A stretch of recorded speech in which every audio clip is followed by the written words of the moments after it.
Hello everyone, এই ভিডিওতে আমরা ব্রহ্মগুপ্তর থিওরেমের প্রুফটা দেখব। আমাদের এসএসসি এক্সামের জন্য এই থিওরেমটা অনেক বেশি ইম্পর্টেন্ট। আমরা দেখতে পাবো বারবারই এই ব্রহ্মগুপ্ত থিওরেম থেকে কোশ্চেন চলে আসে। তো আমরা যদি ব্রহ্মগুপ্ত থিওরেমের স্টেটমেন্টটা পড়ি, এখানে বলা আছে if any cyclic quadrilateral has perpendicular diagonals then the perpendicular to a side from the point of intersection of the diagonals always bisects the opposite side. তো আমরা স্টেপ বাই স্টেপ আসি।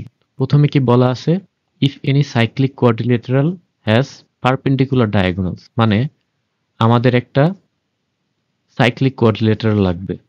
দেন এই সাইক্লিক কোয়াড্রিলেটারালের আরেকটা কন্ডিশন কি দেওয়া ছিল, যে আমাদের পারপেন্ডিকুলার ডায়াগোনাল থাকতে হবে। আমি যদি এই ডায়াগোনালগুলো ড্র করি তাহলে আমি এরকম একটা পারপেন্ডিকুলার ডায়াগোনাল পাবো। দেন the perpendicular to a side from the point of intersection of the diagonals, এই লাইনতে কি বোঝানো হইল, আমার যে হচ্ছে আমি যদি এই যে point of intersection of the diagonals, এই ডায়াগোনাল দুটার পয়েন্ট অফ ইন্টারসেকশন থেকে একটা সাইডের উপর পারপেন্ডিকুলার ড্র করি, the perpendicular to a side from the point of intersection of the diagonals, তাহলে এইটা কি করবে, এইটা অলওয়েজ বাইসেক্টস দ্য অপোজিট সাইড। এই লাইনটাকে যদি এক্সটেন্ড করে দিই তাহলে এই যে অপোজিট সাইডটা আছে এই অপোজিট সাইডটাকে বাইসেক্ট করবে। তার মানে আমার প্রুফ করতে হবে যে এই পার্ট আর এই পার্টটা সমান, তাহলে আমাদের প্রুফটা হয়ে যাবে। তো এরপরে স্পেশাল নমিনেশনে আমরা বলবো যে এবিসিডি একটা কোঅর্ডিনেটরাল যেটা inscribed in a circle with perpendicular diagonal গুলা কি কি ছিল আমাদের, এসি অ্যান্ড বিডি। তো এসি অ্যান্ড বিডি আমাদের দুইটা diagonal intersecting at the point M. M পয়েন্টে এরা intersect করে। ME is perpendicular on the side BC.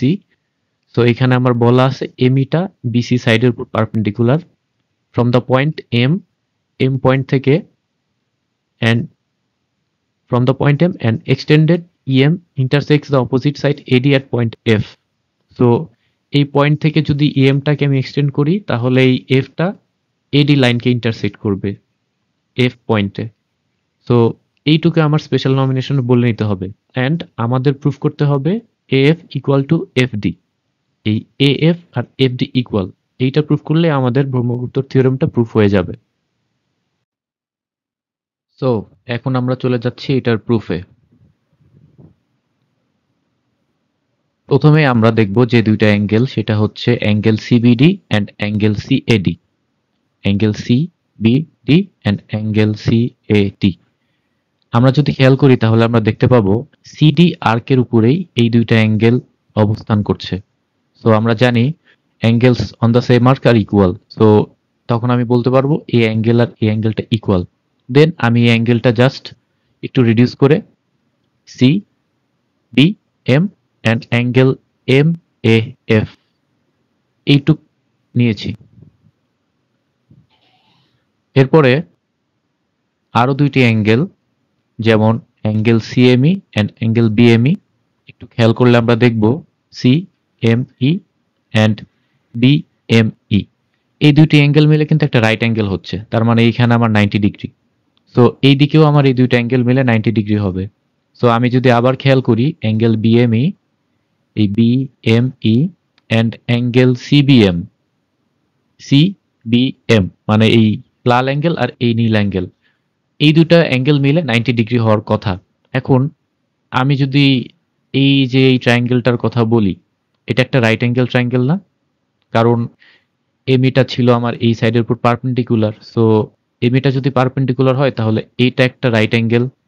So এই ট্রায়াঙ্গেলের একটা রাইট অ্যাঙ্গেল যদি এটা হয় তাহলে এই দুইটার সামও 90 ডিগ্রি হবে। সো এখান থেকে আমি বলতে পারি যে আমার এই দুইটার সাম আর এই দুইটার সাম ইকুয়াল। এরপরে আমরা যদি খেয়াল করি আমার বোথ সাইডে বিএমই অ্যাঙ্গেলটা কমন আছে। সো আমি বিএমই অ্যাঙ্গেলটা বাদ দিলে তখন আমরা বলতে পারবো অ্যাঙ্গেল সিবিএম আর সিএমই এই দুইটা ইকুয়াল। সো আমাদের সিবিএম এই অ্যাঙ্গেল অ্যান্ড সিএমই এই অ্যাঙ্গেল দুইটা ইকুয়াল, এই নীল অ্যাঙ্গেল আর এই সবুজ অ্যাঙ্গেলটা ইকুয়াল। এখন আবার যদি খেয়াল করি এই যে ইএফ লাইনটা পাস হইছে আর এসি লাইনটা পাস হইছে, এই দুইটা লাইন ইন্টারসেক্ট করার কারণে এই যে সবুজ অ্যাঙ্গেল আর এই যে সবুজ অ্যাঙ্গেল দুইটা ভার্টিক্যালি অপোজিট অ্যাঙ্গেল তৈরি হয়েছে। সো এই অ্যাঙ্গেল আর এই অ্যাঙ্গেলটাও ইকুয়াল হবে। তাহলে এখন শেষমেশ কি দাঁড়াইলো, আমাদের হচ্ছে এই দিকের যে অ্যাঙ্গেলটা ছিল প্রথমে আমরা বলছিলাম এই দুইটা অ্যাঙ্গেল ইকুয়াল, দেন আমি বললাম এই অ্যাঙ্গেল আর এই অ্যাঙ্গেল ইকুয়াল। আবার এই অ্যাঙ্গেল আর এই অ্যাঙ্গেলও vertically opposite angle, so obviously এই অ্যাঙ্গেল আর এই অ্যাঙ্গেল ইকুয়াল। সো তাহলে যদি এই অ্যাঙ্গেল এই অ্যাঙ্গেল ইকুয়াল হয়, এই তিনটা অ্যাঙ্গেলে যদি ইকুয়াল হয়, তাহলে আমি বলতে পারি যে এই F M A and M A F এই দুইটা ইকুয়াল। এফ এম এ এই সবুজ অ্যাঙ্গেলটা অ্যান্ড এম এ এফ এই দুইটা অ্যাঙ্গেলও ইকুয়াল। তাহলে এখন এই ট্রায়াঙ্গেলের ভিতরে যদি আমার এই দুইটা অ্যাঙ্গেল ইকুয়াল হয়, আমরা জানি ইকুয়াল অ্যাঙ্গেলের অপোজিট সাইডগুলো ইকুয়াল। সো এই এ অ্যাঙ্গেলের অপোজিট সাইড কোনটা? F M. এই এম অ্যাঙ্গেলের অপোজিট সাইড কোনটা? এএফ। সো তখন আমরা বলতে পারবো এই এএফএম ট্রায়াঙ্গেলে এফ আর এফ এম, এই এএফ অ্যান্ড এফ এম এই দুইটা সাইড ইকুয়াল। দেন একইভাবে যদি আমরা এবি আর্কের কথা কনসিডার করি, তাহলে এই এবি আর্কের উপরে একটা অ্যাঙ্গেল হচ্ছে এডিবি, দেন আর একটা অ্যাঙ্গেল হচ্ছে এসিবি। সো এখানে এই যে এই জিনিসটাই বলা আছে এফডিএম অ্যাঙ্গেল, যেমন হচ্ছে কি এই এই অ্যাঙ্গেলটাকে যদি আমি ছোট করে লিখি তাহলে এটাকে বলা যায় এফডিএম। দেন আরেকটা অ্যাঙ্গেল ছিল কি এবি আর্কের উপরে এসিবি। সো এটাকেও যদি আমি ছোট করি তখন এটা হবে হচ্ছে বিসিএম। এই যে কই গেল বিসিএম। সো এই দুইটা অ্যাঙ্গেল কিন্তু এবি আর্কের উপরে এই জন্য ইকুয়াল। দেন আর দুইটা যে অ্যাঙ্গেল বলা আছে খেয়াল করলে দেখবেন যে এটাও হচ্ছে ভার্টিক্যাল অপোজিট অ্যাঙ্গেল বিএমই। এই যে বিএমই এই যে রেড অ্যাঙ্গেলটা, সো এই রেড অ্যাঙ্গেলের অপোজিট এই অ্যাঙ্গেলটা ইকুয়াল হবে কারণ এরা ভার্টিক্যালি অপোজিট। এই যে অ্যাঙ্গেল ডিএমএফ। সো এই একই প্রসিডিউরে আমরা এই ট্রায়াঙ্গেল থেকে কি প্রুফ করতে পারি? FD and FM equal. FD and FM equal, এই দুইটা সাইডও ইকুয়াল আমরা প্রুফ করতে পারি। যাদের এই লাইনটা একটু মনে রাখতে কষ্ট হবে তারা শুধু যদি বলেন যে in triangle DFM FD equal to FM, এইটুক বললেও না, আমাদের এই পুরাটা তখন কমপ্লিট হবে। দেন আমি এইখানে বলেছিলাম এফ আর এফ এম এই দুইটা side equal, F and F M equal.